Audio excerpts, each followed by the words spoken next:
শ্ৰীমন্ত 93 সংখ্যক শংকৰ সংঘৰ অধিৱেশনক লৈ ৰঙিয়াৰ হাতীখোলা পথাৰত উখল-মাখলৰ পৰিৱেশ। শ্ৰীমন্ত শংকৰদেৱ সংঘৰ আগন্তুক 93 সংখ্যক কেন্দ্ৰীয় অধিৱেশন অহা বছৰ 2, 3 আৰু 4 ফেব্ৰুৱাৰী মাহত ৰঙিয়াত অনুষ্ঠিত হ'ব। ৰঙিয়াৰ মৰাণজানাত সেই উপলক্ষে আজি মৰাণজানা অঞ্চলৰ গয়া ৰাইজে গুৰুজনাৰ নাম কীৰ্তনেৰে মুখৰিত কৰি তোলে হাতীখোলা পথাৰ। এই অনুষ্ঠানত প্ৰায় সহস্ৰাধিক আই মাতৃ বাপ বান্ধৱে অংশগ্ৰহণ কৰে। আগন্তুক 93 সংখ্যক ৰঙিয়া অধিৱেশনৰ বাবে উৎফুল্লিত হৈ পৰে সমগ্ৰ ৰঙিয়াবাসীয়ে। আনহাতে অধিৱেশনখনি সুচাৰুৰূপে পৰিচালনা কৰিবলৈ আহ্বান জনায় বাপ বান্ধৱসকল। আজি সন্ধিয়া 5 বজাত মৰাণজানাৰ ভয়ৰা হাতীখোলা পথাৰত অহা বছৰ অনুষ্ঠিতব্য শ্ৰীমন্ত শংকৰদেৱ সংঘৰ অধিৱেশনক লৈ ৰাইজে চাকি বন্তি প্ৰজ্বলন কৰি গুৰুজনাক আদৰণি জনায়। ৰঙিয়াৰ পৰা মইনুল হকৰ ৰিপৰ্ট, লিটৰ বাৰ্তা ডিজিটেল।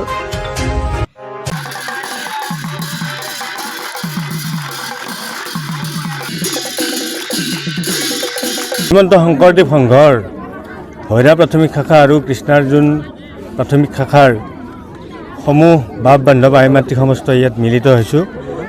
কাৰণ অহা 93 সংখ্যক ৰঙিয়া অধিৱেশনখনি আমাৰ এই ভৈৰা আৰু মৰাণজানা পথাৰতে অনুষ্ঠিত হ'ব বুলি আমি যোৱাকালি খবৰ পাইছোঁ।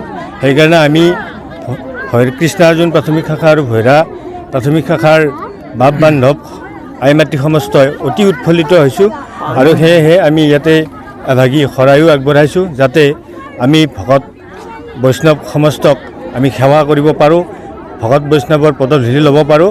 আৰু সমূহ অসমবাসী ৰাইজকে আমি অনুৰোধ জনাইছোঁ যাতে আমাৰ এই অনুষ্ঠানটি হ'বলগীয়া অনুষ্ঠানটি সুকলমে পাৰ হয় আৰু সাফল্যমণ্ডিত কৰিব পৰা যায়। সকলোৰে আমি সহায় সহযোগিতা আৰু দিহা পৰামৰ্শ আশা কৰিম।